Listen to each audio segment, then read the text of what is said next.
तो आज का जो हमारा टॉपिक है वो है पॉलिटी के कुछ इंपॉर्टेंट क्वेश्चन। तो 50 इंपॉर्टेंट क्वेश्चन है ये, ठीक है ना, जो हर एग्ज़ाम में ज़्यादातर एसएससी में हर साल रिपीट होते हैं। ठीक है, फालतू कुछ करने की ज़रूरत नहीं है। ये क्वेश्चन इतने इंपॉर्टेंट है कि हर साल कोई ना कोई क्वेश्चन इनमें से रिपीट होता ही होता है। ठीक है, तो चलो चलते हैं अपने पहले क्वेश्चन की तरफ। पहला क्वेश्चन हमारा, भारतीय संविधान में एकल नागरिकता का प्रावधान किस देश से लिया गया है? तो भाई ये जो हमारा लिया गया है ये है ऑप्शन डी, ब्रिटेन से। ब्रिटेन से एकल नागरिकता का प्रावधान लिया गया है। अच्छा, जर्मनी से क्या लिया गया भाई? जर्मनी से लिया गया आपात प्रावधान। ठीक है, आपात उपबंध कह लो या इसको आपात उपबंध। ये कहाँ से लिया गया हमारा? ये लिया गया जर्मनी से। अच्छा, उधर अगर हम बात करें कि हमारा जो संविधान संशोधन है, हमारा संविधान जो संशोधन है वो कहाँ से लिया गया है? तो वो लिया गया भाई हमारा साउथ अफ्रीका से। साउथ अफ्रीका से। ठीक है, तो क्वेश्चंस के अलावा भी जितने भी डिटेल हैं उनको भी साथ साथ लेके चलेंगे ताकि उनसे भी जो क्वेश्चन बने तो कोई क्वेश्चन ना छूटे। चलो बढ़ते अपने नेक्स्ट क्वेश्चन पे। संविधान के किस अनुच्छेद के अंतर्गत अस्पष्टता का उन्मूलन किया गया है? तो ऑप्शन हो जाएगा हमारा यहाँ बी, अनुच्छेद 17 के उससे। ठीक है, और एक क्वेश्चन यहाँ से ये भी बनता है कि मौलिक कर्तव्य कौन से उससे लिया गया है? हमारा जो मौलिक कर्तव्य है वो किस अनुच्छेद से लिया गया है? तो वो लिया गया भाई अनुच्छेद 51A से। अनुच्छेद 51A से। नेक्स्ट, भारतीय संविधान का कौन सा भाग संविधान की आत्मा कहलाता है? तो कौन सा भाई? नीति निर्देशांक तत्व, उद्देशिका, अनुसूचियां या अनुच्छेद? तो यहाँ पे जो हमारा राइट ऑप्शन होएगा वो हो जाएगा ऑप्शन बी, उद्देशिका, जिसे हम प्रस्तावना भी कहते हैं। ठीक है ना। अब देखो इसमें क्या है कि भाई ये हमारा उद्देशिका दर्शाता है। ठीक है ना, संविधान की जो आत्मा है वो उद्देशिका कहलाती है। यहाँ से एक क्वेश्चन और बनता है कि भाई हमारे जो संविधान की प्रस्तावना है उसमें कितनी बार संशोधन किया गया? तो यहाँ पे जो संशोधन किया गया है वो एक बार किया गया है। ठीक है ना, संविधान की प्रस्तावना में एक बार संशोधन किया गया है। और हम भारत के लोग कहाँ से लिया गया है? हम भारत के लोग,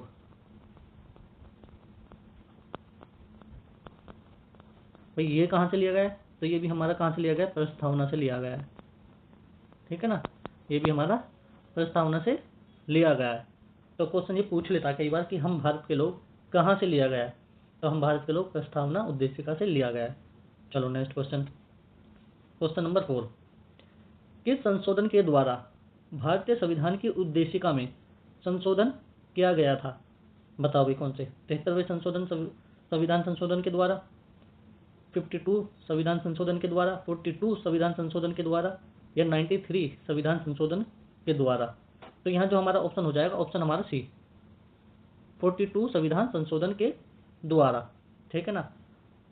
और अगर पूछे लाया कब गया था, तो भाई ये लाया गया था 1976 में। 1976 में लाया गया था। ठीक है ना, 1976 में लागू हो गया था ये। चलो नेक्स्ट क्वेश्चन, भारत के मूल संविधान में कुल कितनी अनुसूचियां थीं? ठीक है ना, कितनी अनुसूचियां थी भाई? 8 थी, 9 थी, 10 या 12? कितनी थी? तो यहाँ हमारा ऑप्शन जो हो जाएगा वो हो जाएगा ए।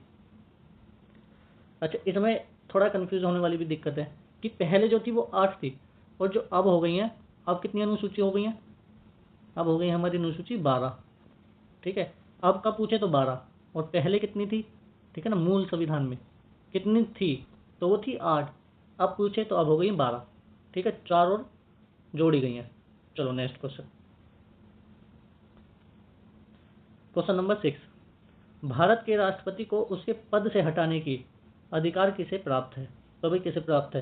प्रधानमंत्री को, सर्वोच्च न्यायालय को, संसद को या संसद के अध्यक्ष को? किसको प्राप्त है बताओ? तो यहाँ हमारा ऑप्शन हो जाएगा ऑप्शन सी, संसद को। राष्ट्रपति को उसके पद से हटाने का अधिकार किसको है? संसद को। ठीक है, ये तो हो गया इस क्वेश्चन का आंसर। अब यहाँ से जो एक क्वेश्चन और बनता है कि भाई भारत का प्रथम नागरिक कौन होता है? तो वो भी हमारे होते हैं राष्ट्रपति। कौन होते हैं? वो भी होते हैं हमारे राष्ट्रपति। भारत का प्रथम नागरिक कहलाते हैं राष्ट्रपति। ठीक है। दूसरा क्वेश्चन यहाँ से एक और बन जाता है कि राष्ट्रपति के लिए आयु कितनी होनी चाहिए। राष्ट्रपति बनने के लिए मैक्सिमम मिनिमम आयु तो वो होती है 35 ईयर। कितनी होती है भाई? 35 साल। ठीक है ना। एक क्वेश्चन और बनता है यहाँ से कि राष्ट्रपति अपना इस्तीफा किसे देता है। इस्तीफा जो है वो किसे देता है? तो राष्ट्रपति अपना इस्तीफा उपराष्ट्रपति को, उपराष्ट्रपति को। एक और क्वेश्चन बन जाता है उपराष्ट्रपति किसे देता है। तो उपराष्ट्रपति अपना इस्तीफा राष्ट्रपति को देता है। ठीक है ना। यहाँ से एक क्वेश्चन और जो बनता है इंपॉर्टेंट कि राष्ट्रपति का कार्यकाल कितना होता है। कार्यकाल, तो राष्ट्रपति का कार्यकाल होता है 5 ईयर। ठीक है। तो ये थे कुछ क्वेश्चन जो इस टॉपिक से, इस क्वेश्चन से बनते हैं और अलग से। ठीक है। तो क्वेश्चन नंबर 6 में हमने कई क्वेश्चन कर लिए हैं, ये सारे ही इंपॉर्टेंट है कि राष्ट्रपति की आयु कितनी होनी चाहिए, राष्ट्रपति अपना इस्तीफा किसे देता है, राष्ट्रपति का कार्यकाल कितना होता है। ठीक है ना। भारत का प्रथम नागरिक किसे कहा जाता है। ठीक है। यहाँ ये सारे क्वेश्चन इंपॉर्टेंट है। चलो नेक्स्ट क्वेश्चन पे बढ़ते हैं। क्वेश्चन नंबर 7, राज्यसभा का सभापति कौन होता है। बताओ भाई। भारत का महान न्यायवादी, उपराष्ट्रपति, प्रधानमंत्री या राष्ट्रपति कौन होता है। तो ऑप्शन हो जाएगा हमारा बी। राज्यसभा का जो सभापति होता है वो कौन होता है। उपराष्ट्रपति। ठीक है ना। चलिए ये तो हो गया हमारे इस क्वेश्चन का आंसर। यहाँ से अलग से जो क्वेश्चन बनेंगे वो बनेंगे कि राज्यसभा में कितने सदस्य हो सकते हैं। ठीक है ना। तो 250 सदस्य हो सकते हैं। ठीक है ना। वर्तमान में है कितने। तो 245 है। ठीक है ना। वर्तमान में राज्यसभा में जो सदस्य हैं, सदस्यों की संख्या वो कितनी है। 245। एक क्वेश्चन और बनेगा, राज्यसभा के लिए न्यूनतम आयु कितनी होनी चाहिए। वो होनी चाहिए भाई 30 साल। 30 साल। एक क्वेश्चन और बन जाता है यहाँ पे कि राज्यसभा का कार्यकाल भाई 6 साल। राज्यसभा के जो सदस्य होते हैं उनका कार्यकाल 6 साल। ठीक है। तो यहाँ से ये क्वेश्चन बनेंगे, 4-5 क्वेश्चन यहाँ से बन जाते हैं, सभी को देखना है आपको। चलो नेक्स्ट क्वेश्चन पे बढ़ते हैं। क्वेश्चन 8, भारत का प्रधानमंत्री बनने के लिए न्यूनतम आयु कितने वर्ष होनी चाहिए। 35 वर्ष, 30 वर्ष, 21 वर्ष या फिर 25 वर्ष। तो यहाँ पे जो हमारा राइट आंसर हो जाएगा वो हो जाएगा ऑप्शन डी, 25 वर्ष यहाँ पे हमारा राइट आंसर है। अच्छा ये तो हो गया इस क्वेश्चन का आंसर। इसके अलावा एक क्वेश्चन और बन जाता है यहाँ पे कि भाई प्रधानमंत्री को शपथ कौन दिलाता है। तो शपथ जो दिलाते हैं वो हमारे दिलाते हैं राष्ट्रपति महोदय। राष्ट्रपति महोदय प्रधानमंत्री को शपथ दिलाते हैं। ठीक है। चलो बढ़ते हैं अपने नेक्स्ट क्वेश्चन पे।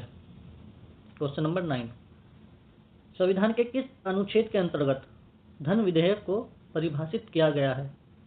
बताओ भाई आंसर क्या होगा यहाँ पे राइट आंसर। अनुच्छेद 112, अनुच्छेद 110, अनुच्छेद 52 या अनुच्छेद 141। तो यहाँ पे जो अनुच्छेद 112 कह रहे हैं वो एकदम बिल्कुल गलत है। ठीक है। अनुच्छेद 52 कहने वाले भी गलत है और अनुच्छेद 141 कहने वाले भी गलत हैं, क्योंकि इसका राइट ऑप्शन हो जाएगा ऑप्शन बी, अनुच्छेद 110। अनुच्छेद 110 के अंतर्गत धन विधेयक को परिभाषित किया गया है। ठीक है। चलो नेक्स्ट क्वेश्चन। क्वेश्चन 10, राज्यसभा का सदस्य बनने के लिए न्यूनतम आयु कितनी होनी चाहिए। ठीक है। तो ऑप्शन बी, 30 साल में न्यूनतम आयु होनी चाहिए। चलो नेक्स्ट, लोकसभा चुनाव में निर्वाचित होने के लिए किसी व्यक्ति की न्यूनतम आयु कितनी निर्धारित की गई है। देखो 3-4 क्वेश्चन बन जाते हैं, राज्यसभा के लिए आयु, लोकसभा के लिए आयु, प्रधानमंत्री के लिए आयु और राष्ट्रपति के लिए आयु। ठीक है ना। हमने ये 3 क्वेश्चन तो पहले कर लिए, यहाँ से ये चौथा क्वेश्चन बनता है। तो इसका ऑप्शन जो होगा वो ऑप्शन ए, लोकसभा के लिए जो आयु चाहिए वो 25 वर्ष चाहिए। कितना, 25 वर्ष। और ये क्या था भाई, राज्यसभा बनने के लिए कितनी चाहिए, राज्यसभा बनने के सदस्य बनने के लिए 30 वर्ष होनी चाहिए। ठीक है ना। राज्यसभा बनने के लिए 30 वर्ष होनी चाहिए राज्यसभा का सदस्य बनने के लिए, और लोकसभा का सदस्य बनने के लिए 25 वर्ष। ठीक है। तो ये बात ध्यान रखना, कंफ्यूज मत होना, चीज़ों को बड़े आराम से कर रहे हैं। चलो नेक्स्ट क्वेश्चन। क्वेश्चन 12, सदन की कार्यवाही का प्रथम घंटा क्या कहलाता है।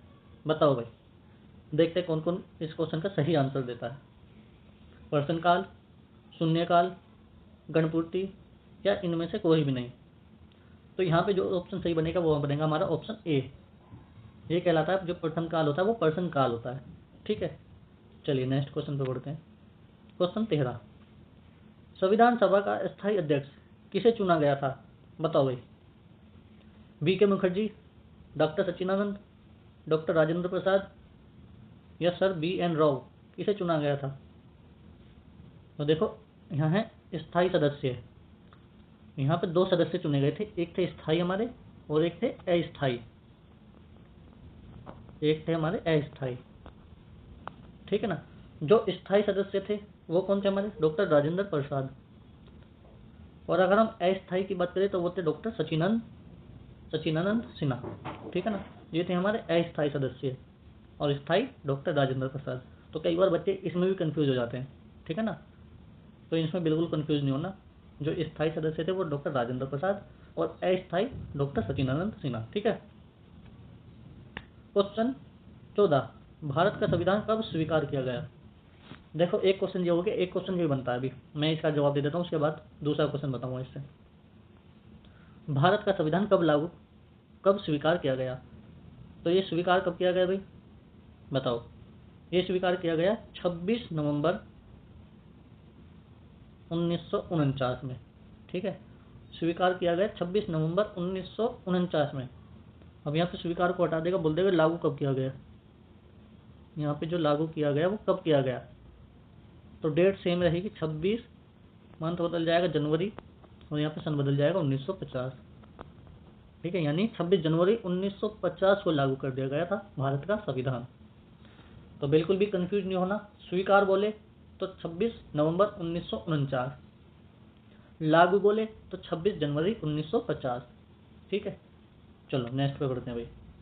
क्वेश्चन नंबर 15, भारतीय संविधान में मूल कर्तव्यों का प्रावधान किस देश के संविधान से पारित है? तो बताओ भाई। ऑप्शन हो जाएगा हमारा यहाँ ए, रूस से। ठीक है ना, मूल कर्तव्य का जो प्रावधान है वो रूस से लिया गया है। क्वेश्चन 16, क्वेश्चन हमारा 16, मूल संविधान में कितने अनुच्छेद और कितनी अनुसूचियां थी? ठीक है ना, कितने अनुच्छेद और कितनी अनुसूचियां थी? तो बताओ भाई। 390 अनुच्छेद, 395 अनुच्छेद, 395 अनुच्छेद, 495 अनुच्छेद। अनुसूचिया की बात करें तो 8 अनुसूचियां थी या 10 अनुसूचियां थी, 12 अनुसूचियां थी, बताइए किसमें? ठीक है ना। तो जो मूल संविधान में थी वो क्या थी भाई? वो थी हमारी ऑप्शन सी। ऑप्शन सी 395 तो अनुच्छेद थे। ठीक है ना, और अनुसूचिया कितनी थी? 8 अनुसूचियां थी। ठीक है, चलो बढ़ते हैं अपने नेक्स्ट क्वेश्चन पे। क्वेश्चन 17, भारतीय संविधान किस प्रकार की नागरिकता प्रदान करता है? तो बताओ भाई, किस प्रकार की नागरिकता प्रदान करता है भारत का संविधान? तो वो करता है भाई एकल नागरिकता। एकल नागरिकता। ठीक है, यानी कि कोई मान लो हम इस देश में रह रहे तो हमें केवल भारत की ही नागरिकता मिलेगी, किसी और देश की नागरिकता यहाँ पे नहीं होगी। ठीक है ना, या कोई बाहर से आके रह रहा है, ठीक है ना, और वो बोले कि भाई मैं वहाँ का भी नागरिक रहना चाहूँ और यहाँ का भी नागरिक रहना चाहूँ, तो भारत में बिल्कुल नहीं है। ठीक है ना, यहाँ एकल नागरिकता है। अगर भारत में रह रहे हो तो भारत की नागरिक होगी। ठीक है। अच्छा, एक क्वेश्चन और मिल जाता है यहाँ से कि भाई भारत का नागरिक रहने के लिए अगर कोई व्यक्ति बाहर से आया, बाहर दूसरे देश से, और उसे भारत की नागरिकता चाहिए तो उसे कितने वर्ष तक भारत में रहना चाहिए? ठीक है ना, तो हमारा जो आंसर होएगा वो होएगा 5 साल। उसको भारत के अंदर 5 साल रहना पड़ेगा, तब उसको भारत की नागरिकता दी जाएगी। ठीक है, क्वेश्चन आया समझ में? भारत में एकल नागरिकता है। चलो क्वेश्चन 18, राज्य के नीति निर्देश सिद्धांतों में कौन सा अनुच्छेद अंतर्राष्ट्रीय शांति और सुरक्षा के संवर्धन में संबंधित है? तो भाई कौन सा है? बताओ बताओ कौन सा है? अनुच्छेद 32, अनुच्छेद 112, अनुच्छेद 51, अनुच्छेद 21। बताओ कौन सा है? तो ये हो जाएगा हमारा ऑप्शन सी, अनुच्छेद 51। ठीक है ना, अनुच्छेद 51 में राज्य के नीति निर्देश का वो हो रखा है। ठीक है। अच्छा, यहाँ पर पूछ लेता आर्टिकल 51A, अनुच्छेद 51A वो किससे संबंधित है? तो मैंने पहले ही बताया था, अनुच्छेद 51A है हमारा मौलिक कर्तव्यों से संबंधित। ठीक है, तो अनुच्छेद 51 और अनुच्छेद 51A को ध्यान में रखना है। चलो next question, question number 19, Bharat के राष्ट्रपति को उसके कार्यकाल की समाप्ति से पूर्व किस प्रकार पद से हटाया जा सकता है। ठीक है ना, यानी जो राष्ट्रपति का कार्यकाल है, ठीक है, उससे पहले अगर राष्ट्रपति को हटाना हो तो उसके लिए कौन सा या कौन सी प्रक्रिया ली जाती है। तो वह है हमारा ऑप्शन ए, महाभियोग। महाभियोग के द्वारा राष्ट्रपति को उसके कार्यकाल से पहले हटाया जा सकता है। ठीक है ना। अच्छा, ये महाभियोग वाला किस अनुच्छेद के अंदर आता है। महाभियोग विधि जो है किस अनुच्छेद के अंदर आती है, तो आती है 61, आर्टिकल 61। ठीक है, आर्टिकल 61 यानी कि महाभियोग के द्वारा राष्ट्रपति को हटाया जा सकता है। ठीक है, तो यहाँ इसका तो आंसर हमें पता ही चला, दूसरा हमें पता चल गया महाभियोग किसमें है, आर्टिकल 61 में। क्वेश्चन 20, अनुच्छेद 61 के तहत राष्ट्रपति पर महाभियोग संसद के किस सदन द्वारा प्रारंभ किया जा सकता है। देखो याद ना, अनुच्छेद 61 के अंतर्गत राष्ट्रपति पर महाभियोग, अब यहाँ पर पूछा संसद के किस सदन द्वारा प्रारंभ किया जा सकता है, तो बताओ भाई। तो यहाँ पे आ जाएगा ऑप्शन हमारा ए, संसद के किसी भी सदन द्वारा। ठीक है ना, इसमें कोई वो नहीं है कि उस सदन में होगा या उसमें नहीं, संसद के किसी भी सदन में राष्ट्रपति पर महाभियोग चलाया जा सकता है। ठीक है, next question, question number 21, Bharat का राष्ट्रपति अपना त्यागपत्र किसको संबोधित करके देता है। तो ये तो शायद मैंने पहले बता दिया था, इसका राष्ट्रपति किसको देगा भाई, बताओ। राष्ट्रपति अपना इस्तीफा किसे देता है, तो ये देता है भाई उपराष्ट्रपति को, उपराष्ट्रपति को। ठीक है, अच्छा, और उपराष्ट्रपति किसे देगा, राष्ट्रपति को। ठीक है ना। चलो नेक्स्ट क्वेश्चन जो बनता है, अच्छा यहाँ से एक दो क्वेश्चन और बन जाते हैं इस्तीफे वाले, कि मुख्यमंत्री अपना इस्तीफा किसे देगा। तो जो हमारे मुख्यमंत्री है वो इस्तीफा किसे देंगे अपना, तो आंसर हो जाएगा हमारा राज्यपाल को। किसको देंगे, राज्यपाल को। प्रधानमंत्री किसे देंगे, ये मैंने बताया था पीछे, राष्ट्रपति को। किसे देंगे, राष्ट्रपति को। तो यहाँ से हमें चार चीज़ें पता चल गई हैं। ठीक है, कि राष्ट्रपति अपना इस्तीफा उपराष्ट्रपति को, उपराष्ट्रपति अपना इस्तीफा राष्ट्रपति को। ठीक है, मुख्यमंत्री अपना इस्तीफा राज्यपाल को, और प्रधानमंत्री अपना इस्तीफा राष्ट्रपति को। ठीक है, तो ये चार चीज़ें हो गई हैं, ये भी ध्यान में रखनी है। चलो नेक्स्ट क्वेश्चन, क्वेश्चन आ गया हमारा क्वेश्चन 22, केंद्र सरकार का प्रमुख कौन होता है। तो अगर थोड़ी बहुत भी न्यूज़ देखते हो तो पता ही होगा कि केंद्र सरकार का प्रमुख कौन होता है। ठीक है ना, राज्य सरकार वो होती है जो एक राज्य में रहती है, केंद्र सरकार वो होती है जो पूरे भारत में फैली हुई है। ठीक है ना, पूरे भारत में रहती है। तो बताओ भाई कौन होता है। न्यूज़ में देखते हो मोदी जी को घूमते हुए। ठीक है, तो इससे पता चल जाता है ऑप्शन हमारा बी। ठीक है ना, तो केंद्र सरकार का जो प्रमुख रहता है वो होता है हमारा प्रधानमंत्री। ठीक है, ऑप्शन बी यहाँ पे राइट आंसर है। क्वेश्चन 23, संविधान के किस अनुच्छेद में मंत्रिमंडल शब्द का प्रयोग किया गया है, तो बताओ भाई। तो ऑप्शन हो जाएगा हमारा अनुच्छेद 352(3) में। ठीक है ना, 352 के 3 भाग में, ये है हमारा आर्टिकल और ये है इसका भाग। ठीक है ना, तो अनुच्छेद 352(3) में मंत्रिमंडल शब्द का प्रयोग किया गया है। चलो नेक्स्ट क्वेश्चन, क्वेश्चन 24, भारत का सर्वोच्च विधि अधिकारी कौन होता है, बताओ भाई। क्वेश्चन 24 के लिए यहाँ पे राइट आंसर क्या होगा, तो यहाँ जो राइट आंसर होगा वो होगा हमारा ऑप्शन ए, भारत का महान्यायवादी जो होगा वो भारत का सर्वोच्च विधि अधिकारी होता है। नेक्स्ट क्वेश्चन, लोकसभा में सदस्यों की अधिकतम संख्या कितनी हो सकती है, बताओ भाई। 25 के लिए आंसर क्या होगा, तो जो लोकसभा में अधिकतर सदस्यों की संख्या हो सकती है वो हो सकती है हमारी 552, 552 अधिकतम संख्या हो सकती है। चलो नेक्स्ट क्वेश्चन, क्वेश्चन 26, संसद के किस सदन का अध्यक्ष उसका सदस्य नहीं हो सकता, तो बताओ भाई। संसद के किस सदन का अध्यक्ष उसका सदस्य नहीं हो सकता? तो यहाँ आ जाएगा राज्यसभा का। जो राज्यसभा का सदस्य होगा, ठीक है ना, वो कहाँ का वो नहीं हो सकता? तो वो संसद का अध्यक्ष उसका सदस्य नहीं हो सकता। संसद के किस सदन का अध्यक्ष उसका सदस्य नहीं हो सकता? ठीक है ना, तो राज्यसभा का जो होगा वो उसका सदस्य नहीं हो सकता। क्वेश्चन 27, लोकसभा की वर्तमान सदस्य संख्या कितनी है? मतलब पूछा लोकसभा में जो सदस्य हैं उनकी वर्तमान में संख्या कितनी है, वर्तमान पूछा यहाँ पे, ठीक है ना।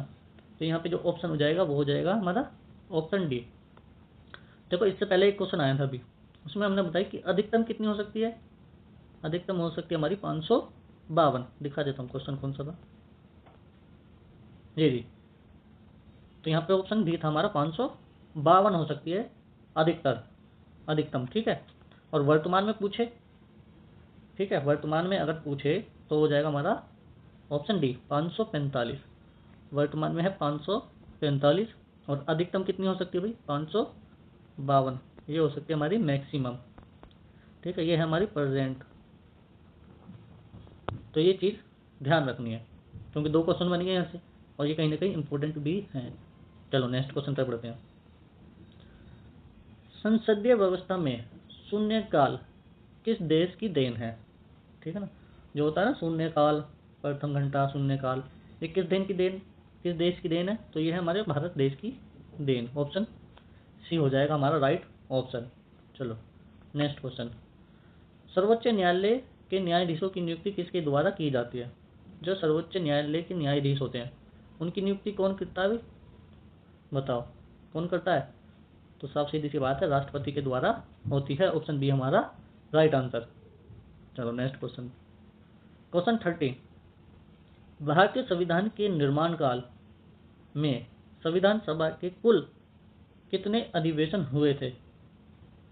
भारतीय संविधान के निर्माण काल में संविधान सभा के कुल कितने अधिवेशन हुए थे? तो यहाँ पे जो ऑप्शन होगा वो होगा ऑप्शन ए, 12 अधिवेशन हुए थे, ठीक है, 12 अधिवेशन हुए थे। तो भाई अब ये देख लेना 30 क्वेश्चन यहाँ पे हमारे हो चुके हैं, ठीक है, कहने के लिए 30 है ये, लेकिन इनसे जो 4-4, 5-5 क्वेश्चन हमने अलग से करे हैं, ठीक है ना, तो उससे कहीं ना कहीं क्वेश्चन हमारे 50 के करीब हो गए। लेकिन फिर भी 30 क्वेश्चन में से आपके कितने राइट हैं? ठीक है, अगर इसमें से आपके क्वेश्चन 20 से 25 राइट हैं तो आपकी तैयारी सही चल रही है, ठीक है।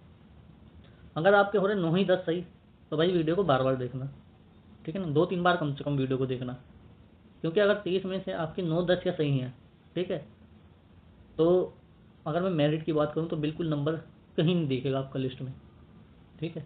30 में से कम 20-25 सही होने चाहिए, ठीक है।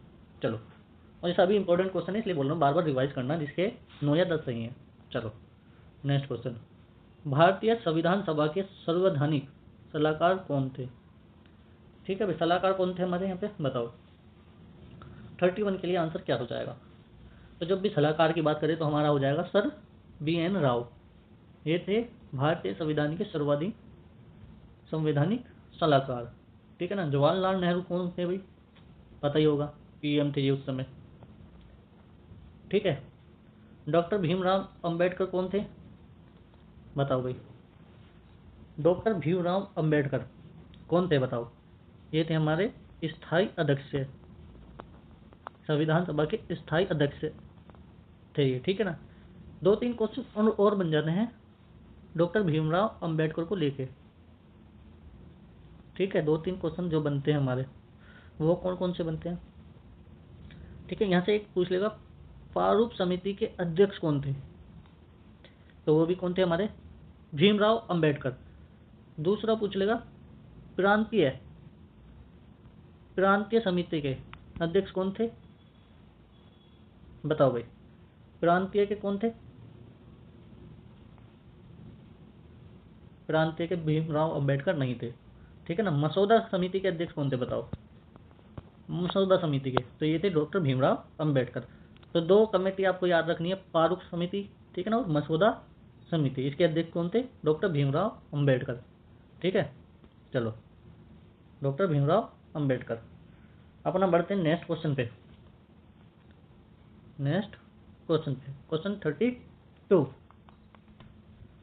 भारतीय संविधान में मौलिक कर्तव्यों का विचार किस देश के संविधान से लिया गया है?